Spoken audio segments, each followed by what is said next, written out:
नमस्कार विद्यार्थी मित्रों, कक्षा 4 विषय हिंदी, प्रथम सत्र, पाठ 2 व्यंजन।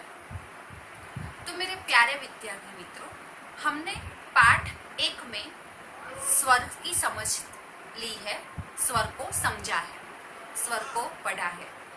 अभी हम दूसरे पाठ में व्यंजन की समझ लेंगे, व्यंजन को पढ़ेंगे। व्यंजन क्या है, व्यंजन कितने हैं, व्यंजन कौन कौन से हैं, ये सब हम आज पाठ 2 के अंदर पढ़ेंगे, समझेंगे और उसे कैसे लिखते हैं ये समझेंगे। तो अभी व्यंजन क्या है, व्यंजन किसे कहते हैं? तो जिन वर्णों के पूर्ण उच्चारण के लिए स्वरों की सहायता ली जाती है उसे व्यंजन कहते हैं। फिर से एक बार व्याख्या दोहराऊं मैं कि जिन वर्णों के पूर्ण उच्चारण के लिए अन्य स्वरों की सहायता ली जाती है उन्हें व्यंजन कहते हैं। स्वरों की सहायता के बिना हम व्यंजन का उच्चारण कर नहीं सकते। अभी व्यंजन कितने हैं? तो व्यंजन 35 है। कौन कौन से? क, ख, ग, ग, ड, च, छ, ज, ज, न, ट, ठ, ड, ढ, अण, त, थ, द, ध, न, प, फ, ब,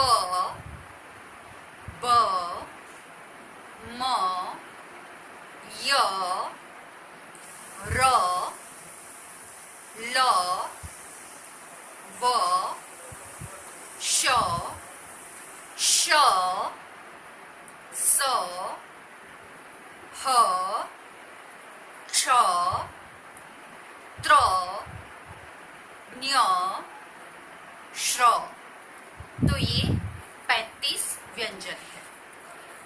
अभी व्यंजन पर से हम अलग अलग शब्द भी बना सकते हैं मित्रों, जैसे कि क व्यंजन पर से, जैसे कि कबूतर, कमल। ब व्यंजन पर से बकरी, बाजार। प व्यंजन पर से पतंग, पत्र। भ व्यंजन पर से भालू, भानु। फ व्यंजन पर से फल, फूल। म व्यंजन पर से मछली, मगर। न व्यंजन पर से नगाड़ा, नल। ज व्यंजन पर से जल, जामुन। तो ये मित्रों, मैंने तो ये उदाहरण स्वरूप व्यंजन पर से शब्द बनाए हैं। आप हर एक व्यंजन पर से अलग अलग शब्द अपनी तरीके से बना सकते हैं। अभी इस पाठ पर से हम बहुत सारे प्रश्न बनाकर उनके उत्तर भी दे सकते हैं, जैसे कि व्यंजन कितने हैं? व्यंजन 35 है। वर्णमाला में स व्यंजन के बाद कौन सा व्यंजन आता है? वर्णमाला में स व्यंजन के बाद ह व्यंजन आता है। इस प्रश्न का उत्तर आप इस तरह दे सकते हो।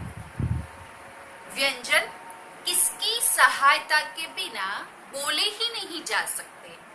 तो इसका उत्तर आप कुछ इस तरह से दे सकते हो कि व्यंजन स्वरों की सहायता के बिना बोले ही नहीं जा सकते।